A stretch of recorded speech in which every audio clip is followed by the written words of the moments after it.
बाबा की ज्ञान युक्त काव्यमयी वाणी।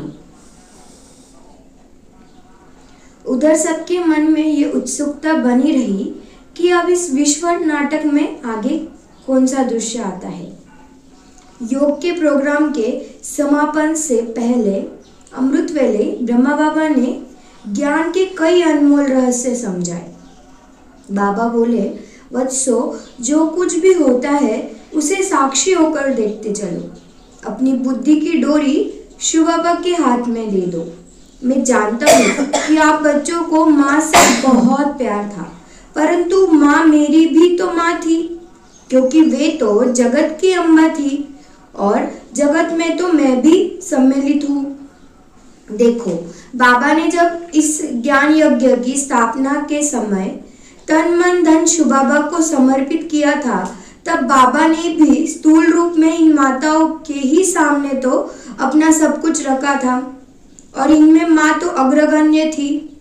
अतः यदि माँ के शरीर के त्याग से किसी को कुछ क्षति का अभ्यास होना चाहिए तो वह तो सबसे पहले अधिक मुझे ही होना चाहिए, विशेषकर इसलिए भी कि वे तो यज्ञ के कार्य को संभालने में मुझे अनुपम सहयोगी देती थी।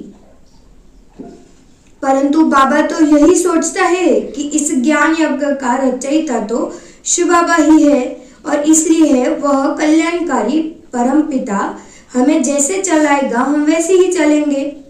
फिर पिताश्री ने शिव बाबा को संबोधित करके अपने नैनों और मुखों को ऊपर करते हुए मानो सब बच्चों की ओर से कहा, शिव बाबा, ओ मीठे शिव बाबा, हमारे माँ को वापस भेज दो ना। ये कैसे विचित्र ड्रामा है। कल्प के बाद मिली हुई हमारी ये माँ हमसे फिर से छिन गई। बाबा, अभी तो महाविनाश में कुछ समय पड़ा ही है, अतः इस संगम युग में अभी तो माँ का पाठ और कुछ समय तक चलना ही चाहिए।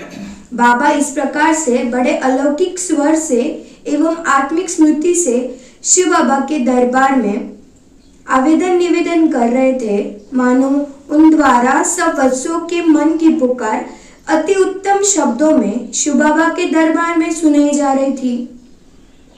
अपने अत्यंत निकटम एवं अलौकिक साथी को, यज्ञ के अपरिमित कार्य में एक अथक सहयोगी को, अपनी इस आध्यात्मिक सेना की एक अत्यंत कुशल सेनानी को, अपनी मुख रचना ब्रह्म कुमारी और ब्रह्म कुमारों में से एक अत्यंत उत्तम कुमारी रत्नों को इस ज्ञान यज्ञ के इतिहास में आए बड़े बड़े तूफानों के बीच में भी एक दृढ़ निश्चयवान, फरमानबरदार, वफादार एवं कार्यकुशल मुख्य कार्यकर्ताओं को अपने परिश्रम और सेवा द्वारा तैयार किए गए एक सर्वश्रेष्ठ नमूने को साकार रूप में खोकर भी बाबा के नैन बैन इत्यादि से ऐसे लेश मात्र भी चिन्ह नहीं मिलता था कि बाबा के मन पर दुख की परछाई पड़ी है।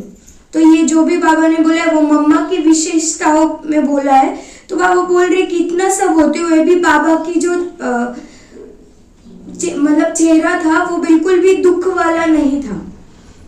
बाबा के न्यारे और प्यारेपन की स्पष्ट झलक, बाबा का समस्त व्यवहार एक आख्यान के प्रसिद्ध मोहजित राजा के समान था।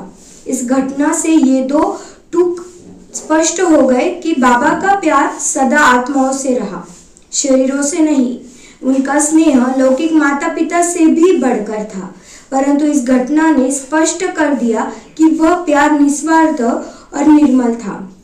बाबा का प्यार सदा एक झरझर करते झरने की अविरल धारा के समान होता था, परंतु वह जितना ही उन्मुक्त था उतना ही बाबा उसका संवरण करने में भी कमाल करते थे।